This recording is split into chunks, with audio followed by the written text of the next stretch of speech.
Alright, game 2 of the finals of TW17. Very worthy game in game 1. Go check that out if you just want to see a pretty good game of Triple Triad. And, yeah, how do you change your hand? So we are playing the same day as the first game. So they have limited time between these games to make augmentations. So if they do change, it's either got to be stuff they figured out during the game, the limited time between games, or they had multiple hands ready. I think there's a lot of different versions of this. If you look back and watch my old tournament videos, I think one thing I advocate that I don't think many players do is trying to figure out how to line up the incidental combos against my opponent's hand, like what cards would line up slightly better and can I switch to them so that I can quickly move from one hand to another between matches without having prepared it that is specifically tailored to fight whatever my opponent is doing. I think the kind of safer thing to do, ooh, they're in the game very quickly. Are they running it back? No. The safer thing to do is to have another hand ready. And actually, this is really surprising from Delhi. Really surprising from Delhi in a number of ways. Number of ways. Delhi has gone, he's dropped his level down. Delhi has adjusted. So, one thought I had in the previous game was let's make sure this is recording right. That was also a thought I had in the previous game. Okay. One thought I had was I like how Turdz' hand lines up, but the game went very neutrally. Like, I didn't feel Turdz got advantage. I mean, I thought he was going too early, but as the game played out, I was wrong. So, if you already lined up your hand well and didn't get advantage, do you feel the need to stay because it looks like you have a reasonable matchup? Or do you switch because it turned out, for whatever reason, it probably wasn't a matchup advantage? I don't know. I really don't know.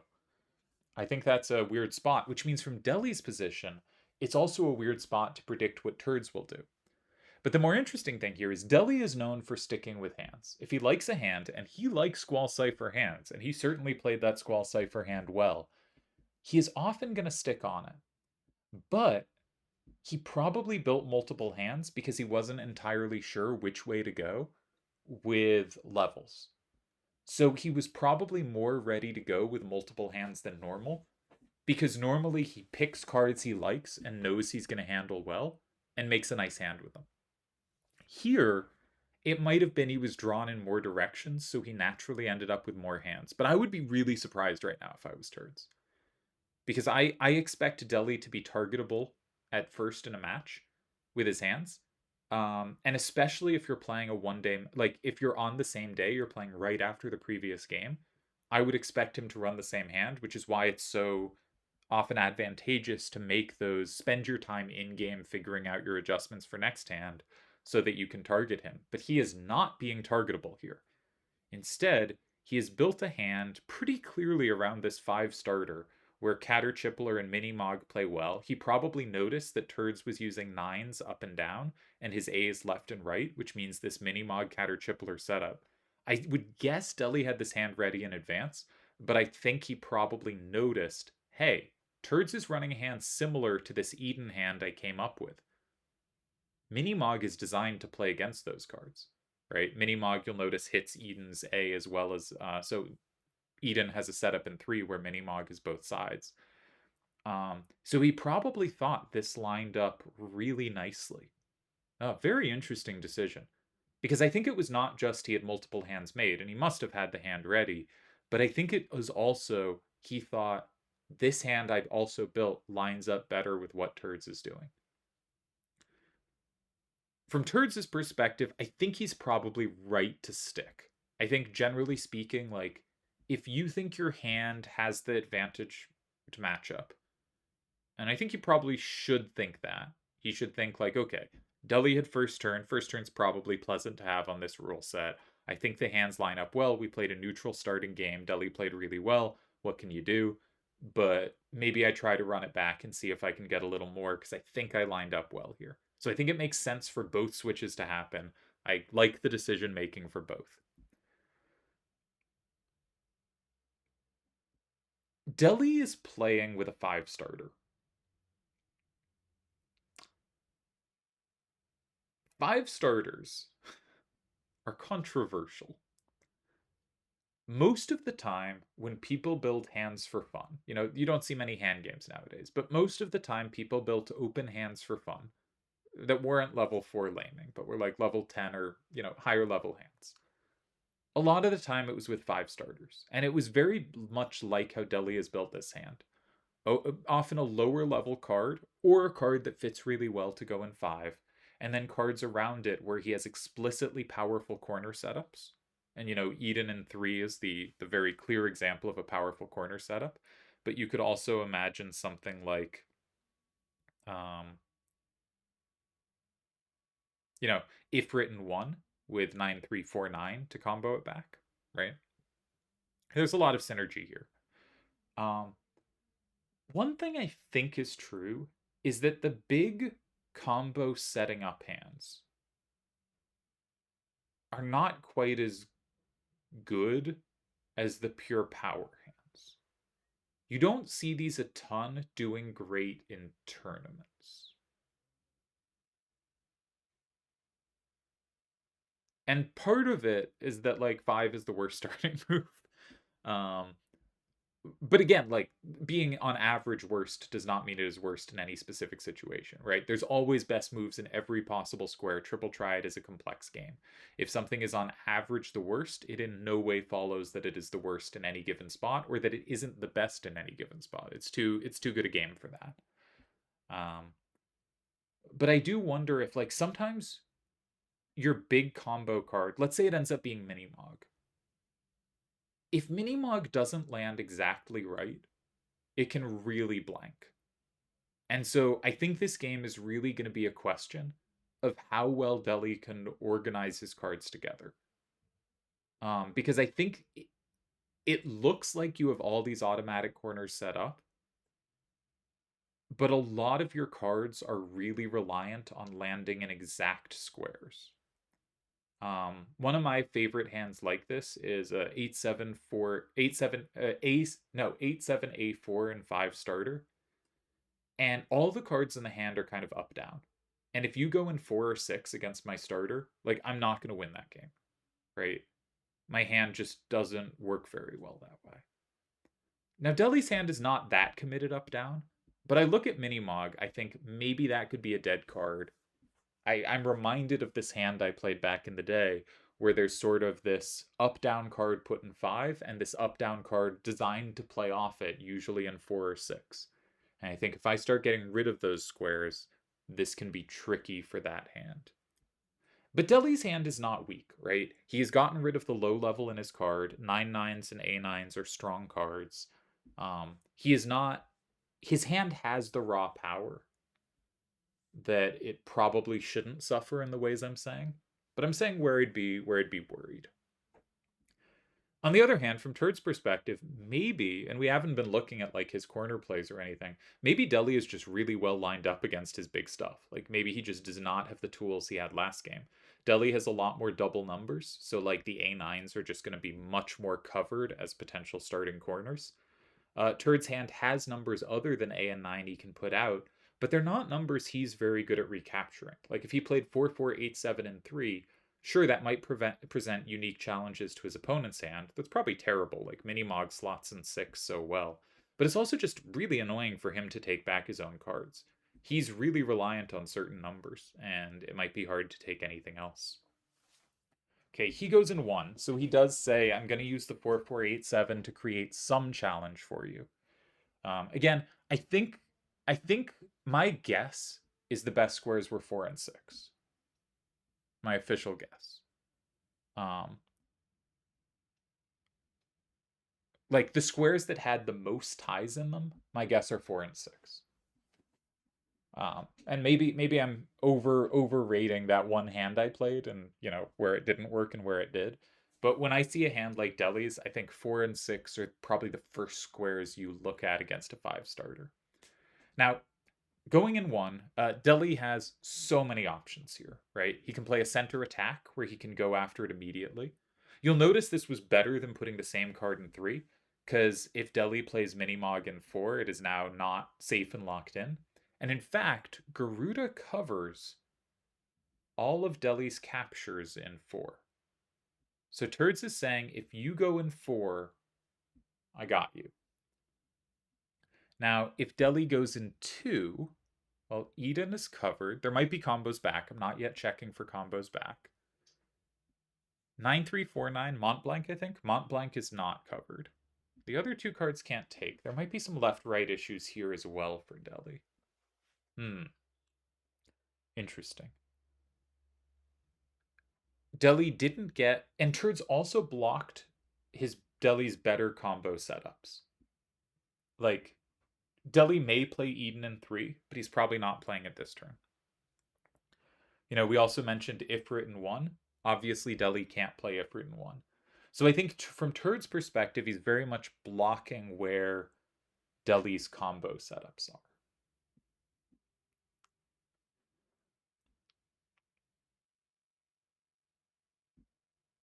Yeah. I think I like this move for... Sorry, I just received a message. Deli said in the chat, what's the over-under on Waz mentioning that I switched hands after 1 game? Yeah, if you took the over on that, you are winning that bet. Excellent point. Excellent point. Deli knows me. He knows where I'm gonna go on this. All right. One move that comes to mind is Minimog at 9, just because Mont Blanc seems pretty good at recapturing that, and I think Minimog might be a deadish card, but I'm not sure. I feel like Deli's gonna have some up problems after this move, which is kind of annoying. I'd be tempted to chuck a card in 6, but I'm having trouble verbalizing why. You'll notice Turdz has only an A and 4s are lower to the left. And a move in 6 says, if you want to go in 9 or 3, I have you covered, right? Ifrit covers most of that, and Eden or Mont Blanc actually cover the rest, right? Mont Blanc has actually really good coverage of Garuda in either 3 or 9, so Mont Blanc actually doing a lot of work. It's good if multiple cards have the coverage, because then you don't need to hold on to any specific one. You'll also notice Minimog actually covers Garuda in both of those squares as well. So maybe going in 6 is a way of saying, you don't have play in 3 or 9. Also, we mentioned Deli has trouble in 4. When is Deli forced to play 4? If Turdz plays 2. Going in 6 says if Turdz plays 2, Deli gets a really valuable square in 3. So he doesn't have to worry near as much about going in 4 because he gets 3 instead. In generally speaking, when you get this setup with cards in 1 and 5, this is a take of mine. I don't know if this is justified. This is not my best thought out take, but it is a take I have a strong instinct for, and I think it is a useful understanding to have for closed. Again, I could be wrong. If you think if 2 is a bad square for you, then you need compensation. Well, it sort of depends on if... Yeah, God, I'm saying my point terribly. So here my point is, you are scared of them going in 2, so you go 6, so that it creates a free square for you in 3 if they do go 2. You're not scared of them going in 4, I don't think. You're scared of them going in 2 because you don't want to have to go 4, because Garuda covers you really well. Therefore, you think about 6 because, yeah, what I just said. 6 gives you compensation against 2. In closed, if you're like, I don't have a capture in 2, but I do have a capture in 4, then you don't want the opponent to play 4. And if you want to disincentivize 4, you go 8, right? You set up the J, but you play closer to the square that you do not want to have to play in later.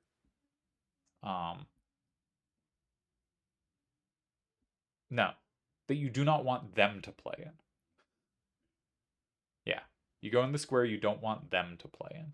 Or you go nearer the square you don't want them to play in. You incentivize them to play where you want them to play. God, I am speaking horribly. What terrible recording sessions for a finals. I think there are some nuggets of wisdom, but man, you are going to have to struggle to get them out of what I said, because I do not have it.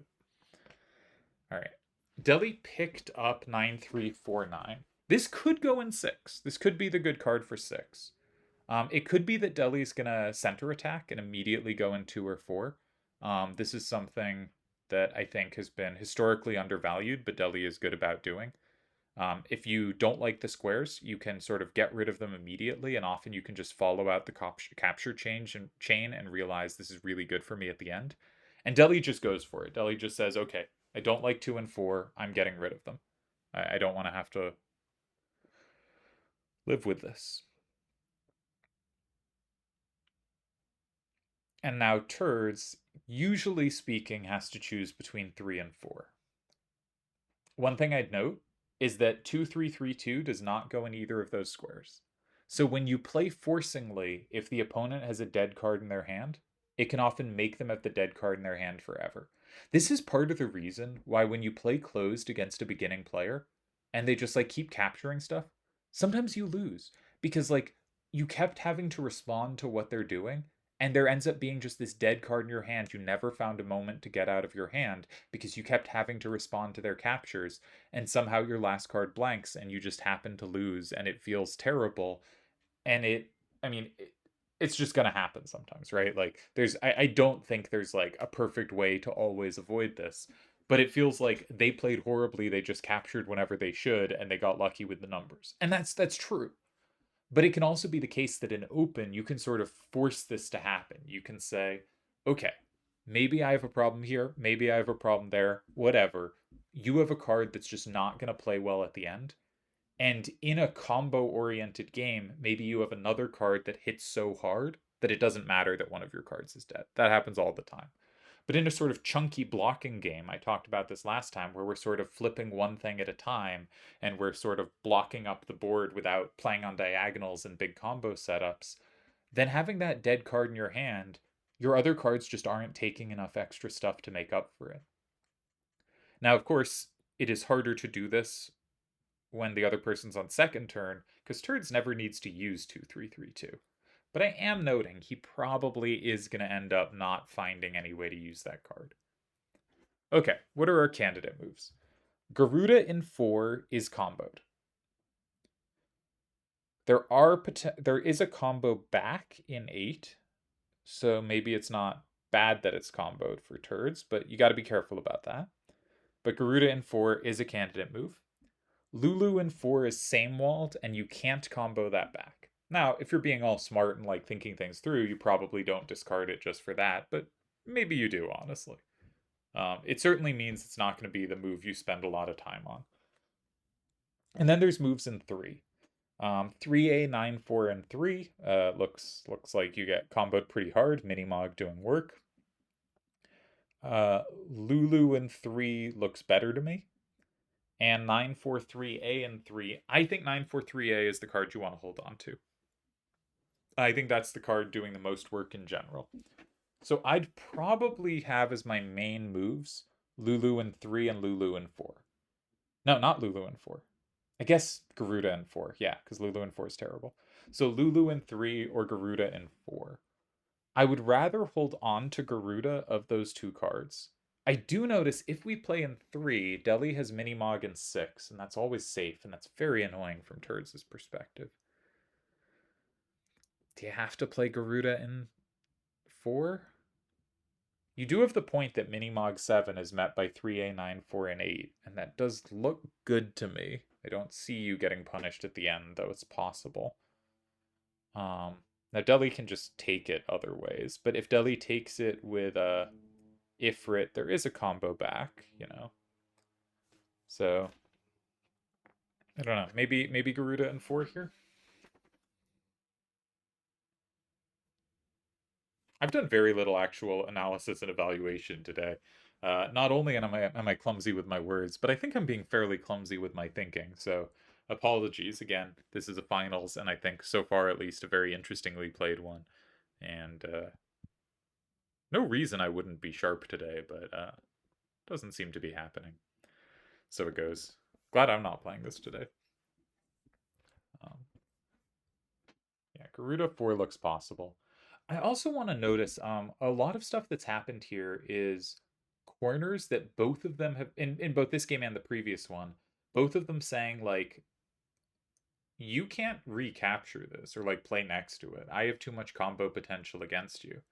And the other person going, "Okay, well, do you want to play next to it? I think I have too much combo potential against you." we are seeing hands, especially with A9s and 4s, that really line up. You know what beats A9s 4s? A8 7 4s? Might play really well here. The 8s and 7s are tough for the opponent to take. Your 8-7 means you can take back 9s. The 7-4 part means you play off each other well. The 4s means you can hit their 4s. They can't hit as much of you. Like Turdz' A9 4-3s. You know, sure, the 9 can take 8s and 7s, but they have no combo potential against you. You have combo potential against them. Maybe there's a case for A8 7s.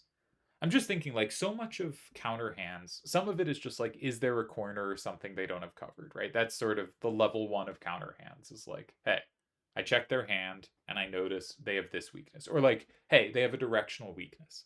If, for instance, look at Deli's hand, right? If you can draw Ifrit out of his hand from his starting hand, his highest number to the right was a 4, other than Ifrit. Now, Turdz did not play against that this game, but it easily could have been something he noticed. Deli's rightward power in his hand, which I didn't notice till now, was 44329. If you see that, that's one thing you can be thinking. Like, hey, they have a directional weakness. Directional weaknesses come in a few forms. Form 1 is they are weak in a direction, which could be they have no power in the direction, but more likely is, okay, they have one strong card in this direction, but nothing after that. So if we just continually putting out like 5s to the left, it's going to be really annoying for our opponent because they can only ever flip it once. 2, their hand is more up down or side to side oriented. I'm not sure how you build counter hands based on this, but it can determine your play. Like as we talked about, if there's a starter in 5 and your opponent's hand's really up down, playing in 4 or 6 can really force the game into a side to side nature. And incidentally, we do see Garuda in 4. So that can be another thing you can notice is not like explicit direction, but are they more horizontal or vertical? And can I play a game that induces them to be where they're less comfortable? Side starters can also do this, right? Just putting cards in 4 or 6 in general just does so much to make the game left or right. And putting cards in 2 and 8 does so much to make it up down. And so you can start to organize around, hey, they don't want the game to be one of these configurations. I'm gonna force it into that. And then the third way, and sometimes the most basic way, is just like, do they have every corner covered? Is there a corner that they are just bad against? Like if I put an A9 and 7, is that going to be tough for them to take? I think the answer here is that's not going to be tough for them to take. But you can do other versions. Like if you look at these hands, both players are reliant on A9s. So if you have an 8-8 or an 8-7 corner, is there one that they have like very few captures on? And you could imagine setting up combos back on those captures. So that might be the most straightforward way to build one is just like, okay, my plan is I'm going to put this 8-8 corner in 3. They can only take it one way from 2. I have this card that plays against it. Like if Ifrit is Deli's only capture in 2, then 3A9-4 might combo back, right? So I might have that covered, and then I can really start thinking about this as a starter. And his hand probably only has 2 captures from 6 as well. In this case, Deli's hand is 3, but often it's going to have 2. Do I have ways to play against that? Or if it was an 8-7 corner with the 7 down and the 8 to the left, and I notice, okay, Deli's only ways to capture that, there are only 2 numbers he can have facing down. Can I have combo play against that? Maybe I'm going to play this, something like a 3-4-7-8 and 3. Let's build around that and try to exploit that directional weakness. That only works if you think your opponent's going to stick on a hand, though. And this is the last game they're going to play today, which means there is no assumption, there shouldn't be an assumption that the opponent sticks. Deli has already proven he's happy to switch. Turdz has not yet, but there will be a break before the next match. And so I don't think as Deli I would be that confident Turdz would stick. So yeah, so those are the sort of ways to think about it directionally. But I think a fourth and really important way is just like, can I set up incidental combos against their best cards? Can I make my high level cards just line up a little annoyingly against theirs? And So how can you have your hand hit A's, nines, and fours without being vulnerable to A's, nines, and fours? A874 was what came to mind for me. Something different might come to mind for you. I think there's lots of answers to that question. Um, you know, can you run 8876s? Maybe. I never like giving up A's on high level rule sets, but it's very possible here. What can you run that covers your opponent's cards and is not hit by them in response? I think those would be my 4 questions. I've just sort of been assuming Deli's position is fine and haven't really thought about it. Like, maybe he plays Mini Mog in 3, and then he has no up power, but he should be able to flip enough. I was thinking. One point being, like, if Ifrit lands in 7, it can get comboed by Lulu in 8, but there's some combo back from Eden in 9. So I was figuring this was enough for a tie. Could be wrong.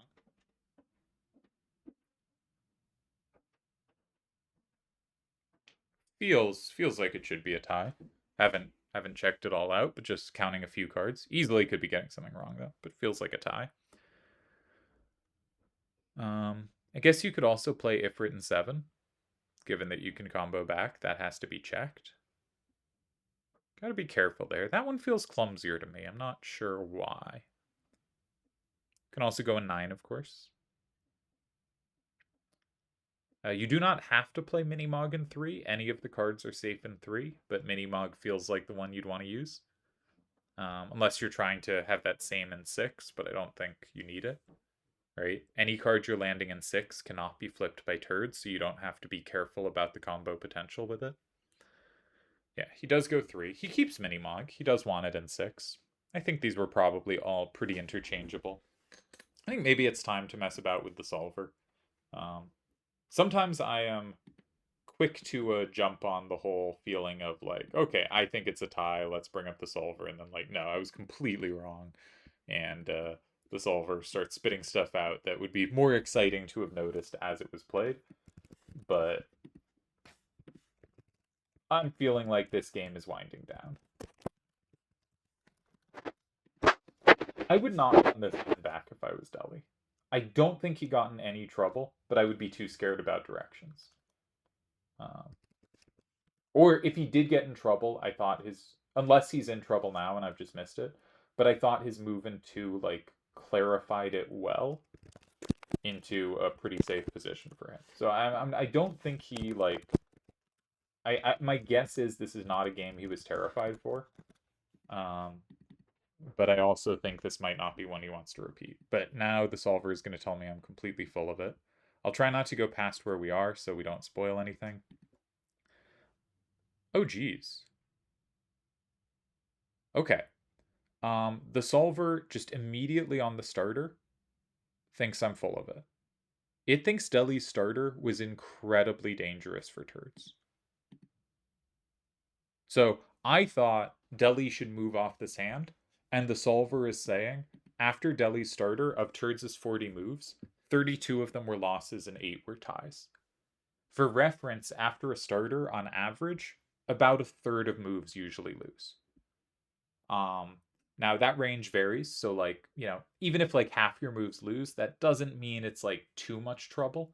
But once it starts getting up to 80% of your replies are losing, that's really scary. Really scary. Now, I had thought that Turd's best squares were 4 and 6. And what we've learned here is I'm a genius. Of Turd's 8 possible ties, 5 of them were in 4 or 6. 3 of them were in other squares. Yeah, God, this was so much scarier than I thought. But 4 or 6 is clearly the right instinct. After 4 and 6, the next best square is 1, which Turd's played in. And there was 2 ties in 1. And there was 1 tie in 9. But Deli's hand was way scarier for Turd's than I thought. And actually, just knowing that, maybe we should rethink this and think, like, is Turdz lost here? Like, maybe Deli did something magical and I just missed it. Like, does Turdz have to play, say, like 2-3-3, 2 and 7 or something? Um, and then maybe Deli can do something. I don't think Turdz should be lost here. I think he should be fine. But oh my god, that makes it seem so much more dangerous than I thought. So much more dangerous. So here I am babbling about whatever, and like Turdz is, having to fend off a really terrifying hand, I guess. I was completely wrong. Um, so if you saw this and thought it was a lot scarier than I did, now in my defense, it is possible that moves in 4 or 6, and it is possible that what Turdz played, I haven't checked his move, made this easier to hold. So like after surviving the first turn, it's possible he was fine. But I had no idea how dangerous the mighty Caterpillar, greatest of cards. Incidentally, I once made my girlfriend play a little triple triad in FF8, and she was like, I want to use the green hand. And we would just give her green cards. So like Caterpillar, Tonberry, Ochu, Marlboro, that kind of thing. She would only use green cards. So Caterpillar in 1 was, I think, her favorite starter. So she will be happy to hear that Caterpillar has done noble work today. And in fact, the star cards of today, like 943A has done a lot of work for Turdz. The star cards of the day might all be green cards. That's very interesting. Man, I can't believe this hand was that strong, though. To think you could have a hand where your second strongest number to the right is a 4, and your opponent is using a completely normal hand, and 80% of their moves lose. Wow. That really does, like, that's fascinating. There's got to be a lot to learn from this game, and if you listen to my commentary, you did not learn any of it. But, I think there is a lot to study here, even if I have not conveyed it at all. Except go in 4 or 6. When you see your opponent go in 5, and you see they have a horizontally or vertically committed hand, very good rule of thumb is going 4 or 6.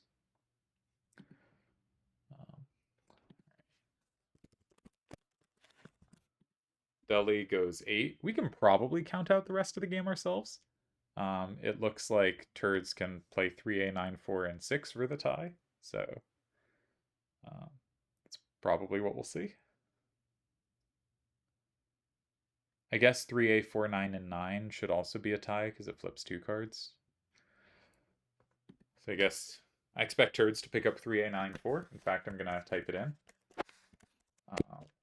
An interesting little game. All right, let's see. Did Turdz find a tie? Was Turdz' move in 1 also good? Turdz' move was losing. Turdz' move was losing. Now, remember when I said earlier that you learned nothing from playing this game? Or from my analysis of this game? Because everything I said was wrong. But then I pointed out, actually, my advice around going in 4 or 6 was pretty good. And then for Deli, I wanted him to go in 6 instead of 8. Wrong. Deli needed to go in 8. And as I said, that piece of advice maybe not so well founded, and the argument goes against it. The winning move for Deli, only one winning move, was Ifrit, his only card with any rightward power in 8. And this does make some sense, because what did we learn about Deli's hand? It is up-down. And he, in fact, would have been winning by making the game up-down. I think my reasoning for 6 had some point behind it, but it was less important than just making the game up-down. Turdz should have stopped the game from being up-down. Deli needed to make the game up-down. I think this is a hard move for Deli to find. He ends up going in 2 instead. And at that point, yeah, there were 4 ties for Turdz, but they are the kind of natural moves to make. Yeah. Now, Lulu in 3 was losing. Oh, because Minimog combos it. Did I just miss that the whole time? I think I just missed that the whole time. I knew Minimog could take it, but I didn't realize there was a plus wall. Okay, so whenever I said Lulu in 3, that was nonsense. What a moron. But Garuda in 4, there weren't many ties, but Garuda in 4 was one of them. And at that point, it is a pretty straightforward tie. So by the time we hit move 5, there's only one tie after Delhi's move in 3. Okay, so actually at every point, Turdz had fewer ties than I thought. But, the move in 7, Flan in 7, which we also said in the commentary, is the only hold. Yeah, so actually, no, this was, I mean, even that, if there's just one tie with 4 moves, something can go wrong in your head. Delhi got so much more pressure than I expected.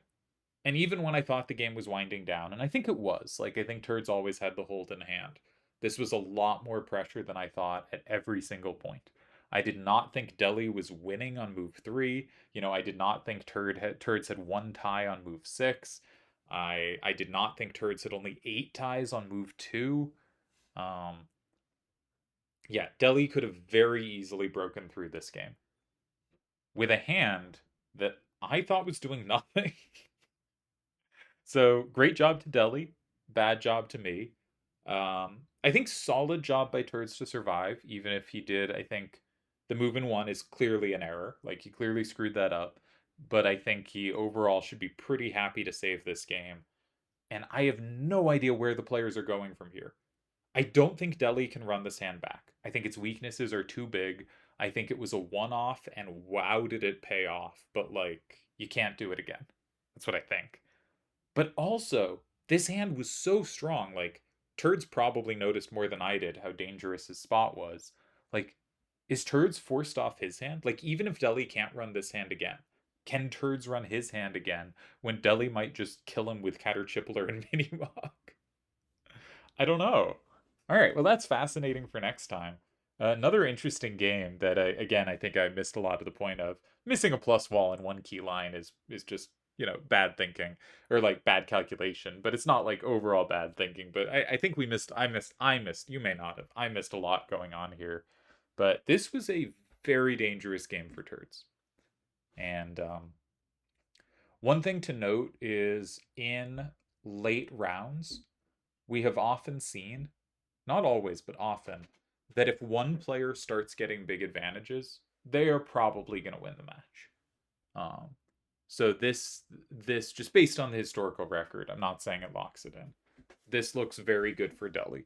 But I will also say we don't know what any game would look like if Turds had first turn. Right? Delhi's hand might have been one of those hands that's deadly when it gets first turn and really dangerous for him when it has second turn. Um, my instinct is first turn should have some advantage on this rule set, but I could be wrong. And we haven't seen what it looks like the other way. But I would currently say in game 1, I liked everything Turds did, and Delhi probably got some advantage, or at least kept it equal. In game 2, I think I again liked what Turds did more from like a hand perspective. And Delhi was like winning off this jump, like just absolutely crushingly dominant here. Um, so we don't have a decisive result yet, but Delhi is certainly doing things with cards that are better than what they look like to me they should be able to do. And if that keeps up, Delhi's going to win the match. So it's really weird because I kind of just prefer Turds' decision making, but he's the one who's going to have to adjust, I think. Though I don't think Delhi can play this hand again.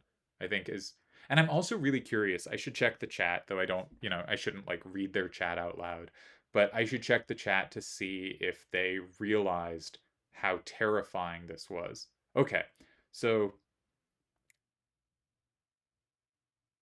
Turds did say scary game in the chat. Um and so and Delhi asked if he had a better move on turn 2. He realized that if he had something, it would be on exactly turn 3 of the game or turn 2 for him. And yeah. And Turds was really scared there. So they realized. Delhi realized, like, I might have had a win here. And Turds realized I was in huge trouble. So they, and this is great. This is what you want to see in a finals. They had much better understanding of what was going on than I did.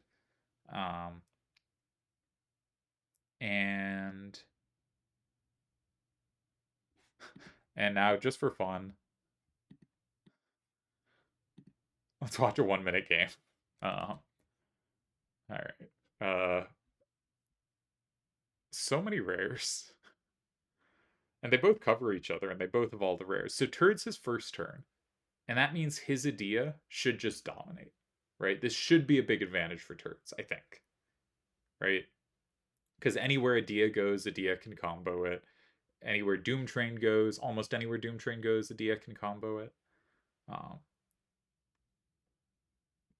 This should be good for Turdz. Maybe he could block 8.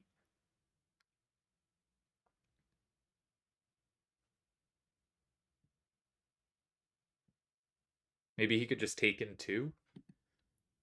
I would play in one of the side squares, I think. Okay, he took in 2. Deli comboed back. Yeah, so that was terrible. Why'd we do that? I missed the plus wall. Maybe Turdz did as well. Because now that starts to block up a lot of squares. Adia is going to dominate the endgame less. I missed the plus wall with Minotaur. Now this looks very good for Deli. The classic. Someone makes the move I was recommending and immediately is in huge trouble. At least according to me. I might be wrong again. But so Doom Train in 6 is safe, and sometimes you just got to say, okay, you get those cards, fine. I'm just going to take safety where I can. And I think that's probably what you do here, because Doom Train's not a very good card for the rest of the game. So he's picked up Doom Train. He does go Doom Train 6. And now the question is, can Deli find a win? Or, possibly, can he find a tie? Because again, Adia might just sweep him. But now, Deli can do stuff like put Doom Train in 5, and suddenly Adia actually doesn't hit that card very well. And so there's a chance you can kind of just block it up with something like that. That should just be a tie, I think, but there starts to be a chance that you can do things like that. Actually, is that a tie? Because, like, if Doom Train 5, if you play, like, Quistis 4, then Shiva in 7 beats you. Adia blanks. And if you play Quistis in 8, then Shiva 7, and again, Adia just doesn't take enough stuff. So maybe Doom Train 5? Yeah, he plays Doom Train 5. So I think actually you can't tie with Quistis anymore. And you don't want to play Adia. Did Deli just win this? I think Deli just won this. Nicely done, Deli. All right, so I think today was Deli's day. We'll see if next time they play is also Deli's day, or if next time they play is Turd's day. But congrats especially to me, who suggested one move for Turdz and immediately lost him the game. So that's funny, I think. Yeah, so Deli's now going to play Shiva in 7. And somehow Adia, which I was clearly from the offset, just like, obviously this card's going to dominate, ends up blanking at the end. Oh. All right, well, this was fun. Very interesting games. I am excited to know what happens next time they play. I think these were very good games. Deli obviously with the advantage, but also with a very high wire act, right? Playing a hand again with the second highest number to the right is a 4 is very dangerous stuff. So yeah, we'll see what happens next time.